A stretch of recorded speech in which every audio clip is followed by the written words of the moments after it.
Hello friends, welcome to my YouTube channel. So today in this video I am going to show you how to insert the SIM in this device. So this is a Moto G85. So I will show you how to insert the SIM in this device. So at the bottom of the device you can see here is the SIM tray.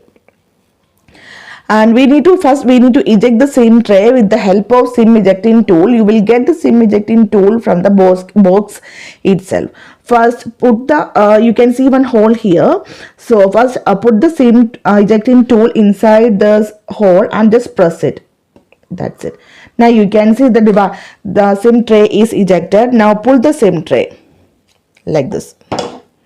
Okay, and this is for the SIM 1 and the back side this is for the SIM 2 and micro SD card. So here I am going to put the SIM in SIM 1 tray. So just this is the way to insert the SIM. Just press it. You can hear one sound, right? Tuck sound. Now put the SIM tray back. Just do like this and press it. Now just wait for a few seconds. The device will detect the SIM. Wait for a few seconds. Yeah, now you can see the device is detected by the SIM. So simply in this way you can insert the SIM in this device. So hope you guys enjoy this video. Thank you for watching. Thank you. Bye bye.